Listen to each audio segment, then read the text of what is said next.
So 2023 has ended and 2024 has rolled in, which means another year of video games being released.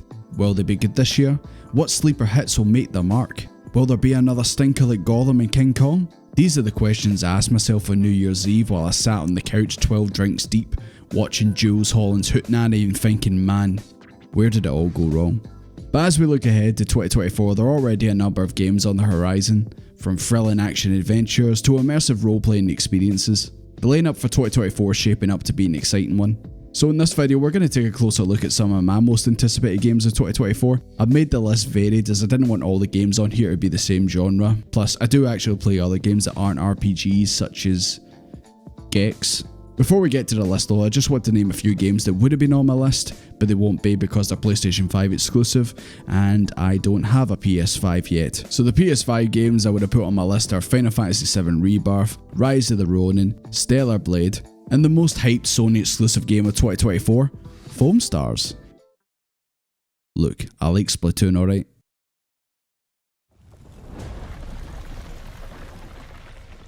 I'm here to save a prince. Are you now? So the first game on the list is Prince of Persia: The Lost Crown. I haven't played many Metroidvanias, but in 2024 I'd like to change that with this game. I seen it advertised a few months ago and thought it looked cool, but I wasn't dead set on getting it. But then I tried the demo and all that changed. You'll explore a mysterious place called Mount Koth where time doesn't flow as it should, as you try and find and rescue the heir to the throne of Persia. You'll traverse beautifully crafted environments, utilise your acrobatic skills and quick reflexes to overcome obstacles and defeat enemies. You'll unleash the power of time manipulation, allowing you to rewind and alter your actions, gaining a strategic advantage in battle and solving complex puzzles. There's also customization options in how your character plays, which can allow you to tailor the gameplay to your own playstyle. I played the demo on hard and it did kick my ass a couple of times, but like with every Metroidvania, enemies have their own strengths and weaknesses that you'll need to use to defeat them. Not every enemy will be defeatable with just the basic attack combo. You should definitely get this one if you like action games, or you could just try the demo for yourself and just see if it's something that maybe you want to pick up this year. Gacha players might be familiar with this series. I don't play the mobile game or the numerous fighting games of it. I have watched a bit of the anime, but you might be thinking, well, why are you looking forward to it? Well, it's because the world of Granblue actually interests me and I just don't want to get tied into a gacha game and sink a lot of money into it, and I'm not the biggest fan of fighting games apart from Smash. Yeah, I'm that guy. But with this RPG I can finally get into the series, and maybe if you're in the same boat as me you can also get into the series this way. You'll play as the familiar characters from the series such as Gran, Lyria, Catalina, Rackham, and many others as you explore the world and engage in flashy fast-paced combat. You'll take on massive bosses, collect rare loot to strengthen up your party. The game can be played solo or in a party of 4 where you and a group of friends or even randoms can run around exploring the world and fighting enemies. It actually kind of reminds me of the Monster Hunter games, you know, you'll have to group up and take down big enemies to get all the loot. Like I said, this is a good game to play to get into the world of Granblue without playing the gacha game, and maybe this will make you interested in playing it. If I really like it, I might actually try it myself, but I'll be keeping my wallet firmly in my pocket. And as long as the wee pink goat girl is a major part of the game, I'll be happy. They said it would never come out, but they were wrong. At long last, Ubisoft's answer to Sea of Thieves is finally releasing in February. Skull and Bones is the next big online co-op pirate game where you can play solo or team up with your friends as you sail around the world on your ship, looking for unexplored lands and of course, every pirate's favourite, treasure. Along the way you might run into other groups of players on the sea and maybe they're going after the same treasure as you, so you'll have to engage in nautical combat by firing the cannons on your ship and then boarding theirs to fight one-on-one.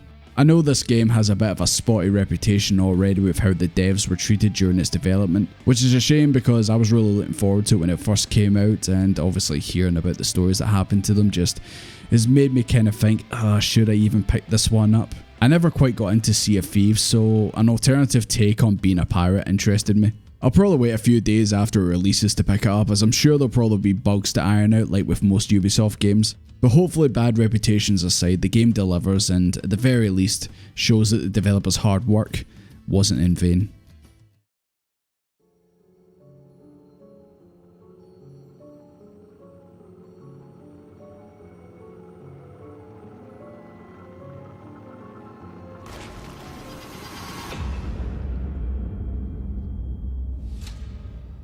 do love a horror game from time to time, and the new Alone in the Dark game this year will hopefully scratch that itch. When it comes to the survival horrors, you've got your big two, Resident Evil and Silent Hill, but I always felt in the distant third Alone in the Dark was there. I always remember a couple things from this series, and that would be the awesome art style of the original games that was inspired by H.P. Lovecraft, and just how janky the original game was on the PC.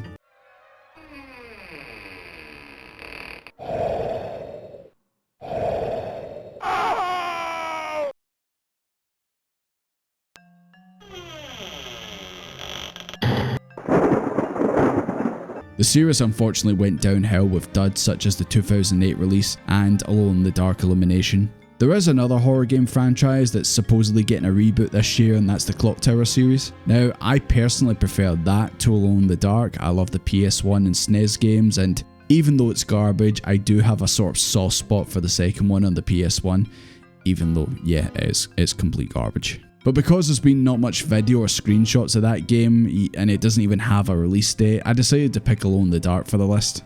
Hopefully this game can do what the likes of Resident Evil 1 and 2 remakes did and bring the original game in the series to the modern age, and hopefully can reboot this franchise back to prominence once again.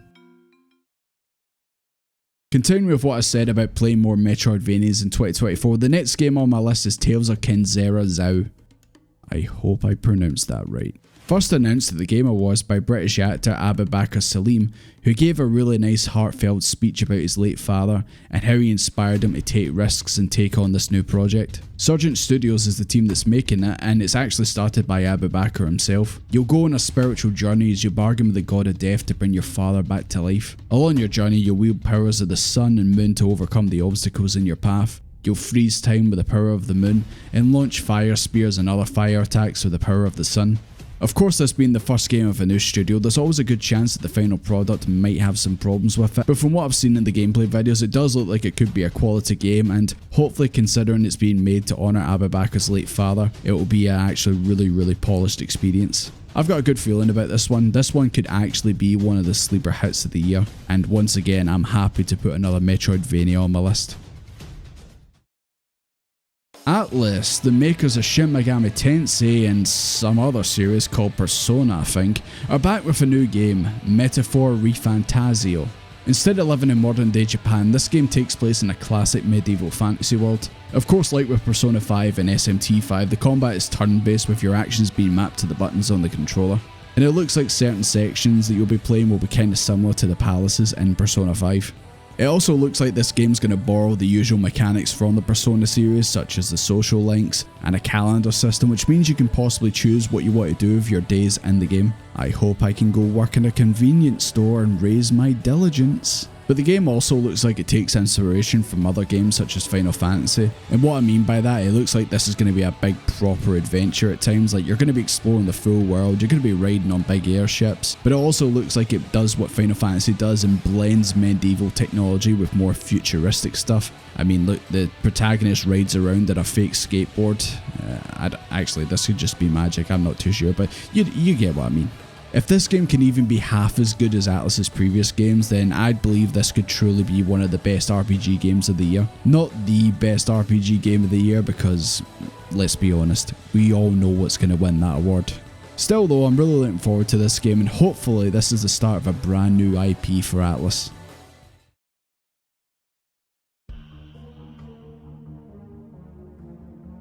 The Wolf Among Us Season 1 honestly caught me off guard.